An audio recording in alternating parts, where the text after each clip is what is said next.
नमस्कार, मैं राहुल ओझा आपके साथ। ईरान के संसद प्रमुख मोहम्मद बागेर कालिबाफ ने हालिया बयान में अमेरिकी राष्ट्रपति डोनाल्ड ट्रंप पर सीधा हमला बोला है।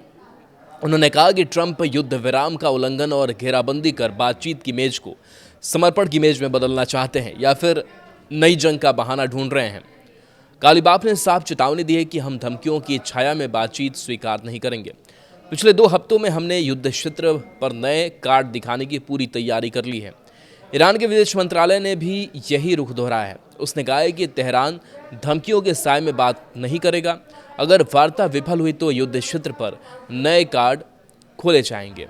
यह बयान ऐसे समय में आया है जब अमेरिका ईरान के बीच युद्ध विराम की स्थिति बेहद नाजुक दौर में है। दोनों पक्षों के बीच 2 हफ्ते का युद्ध विराम सप्ताह समाप्त होने वाला है, लेकिन भविष्य को लेकर कोई साफ तस्वीर नहीं दिख रही है। पाकिस्तान में दूसरे दौर की शांति वार्ता को लेकर भी स्थिति साफ नहीं हो पा रही है। उधर डोनाल्ड ट्रंप ने कहा है कि युद्ध विराम बुधवार शाम को खत्म हो जाएगा और इसे बढ़ाने की संभावना बहुत कम है। पाकिस्तान में दूसरे दौर की बातचीत की तैयारी चल रही है, लेकिन ईरान साफ कह रहा है कि धमकियों और घेराबंदी के बीच कोई समझौता नहीं होगा। न्यूयॉर्क टाइम्स की रिपोर्ट के मुताबिक अमेरिकी सैन्य और खुफिया अधिकारियों का अनुमान है कि कई हफ्तों के युद्ध के बावजूद ईरान के पास अब भी ड्रोन के 40% और मिसाइल लॉन्चरों के 60% से ज़्यादा स्टॉक है। युद्ध विराम के बाद उसने बंकरों और गुफाओं से 100 से ज़्यादा लॉन्चर निकाल लिए हैं। कुछ अनुमानों के अनुसार रिकवरी पूरी होने पर यह आंकड़ा 70% तक पहुंच सकता है। यह क्षमता स्ट्रेट ऑफ होर्मुज को बाधित करने के लिए काफ़ी मानी जा रही है। इसी मार्ग से दुनिया के 20% तेल की ढुलाई होती है। ईरान की ताकत का सबसे बड़ा आधार इस्लामिक रिवॉल्यूशनरी गार्ड कॉर्प्स है। कालिबाफ ने कहा है कि अगर अमेरिका ने सबसे छोटी गलती भी की तो ईरान जवाब देगा।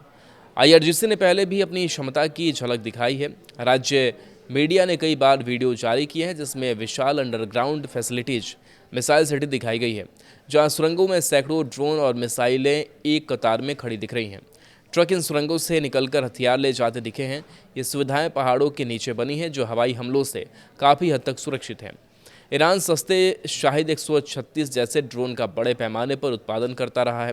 ये ऑफ द शेल्फ पार्ट्स से बनाए जाते हैं और छोटी वर्कशॉप में भी असंबल हो सकते हैं। 2 सप्ताह के युद्ध विराम में उसने फिर से वो अपना क्षमता हासिल कर ली है। युद्ध में उत्पादन क्षमता को नुकसान पहुंचाया था, लेकिन IRGC की मोबाइल लॉन्चर और छिपे हुए स्टॉक अभी भी मजबूत हैं। अगर बातचीत टूट गई तो IRGC होर्मुज में मिसाइल ड्रोन हमलों या माइनिंग से शिपिंग बाधित कर सकता है। 1980 के दशक में इराक के साथ युद्ध के दौरान ईरान ने ऐसा किया था। ट्रंप प्रशासन होर्मुज में नौसैनिक घेराबंदी जारी रखना चाहता है और ईरानी जहाज़ों को रोक रहा है। ईरान इसे युद्ध विराम का उल्लंघन बता रहा है। कालिबाफ का नए स्टिकर वाले हथियार का जिक्र संभवतः उन ड्रोन, एंटीशिप मिसाइल या अंडरग्राउंड से लॉन्च होने वाले सिस्टम की ओर इशारा है।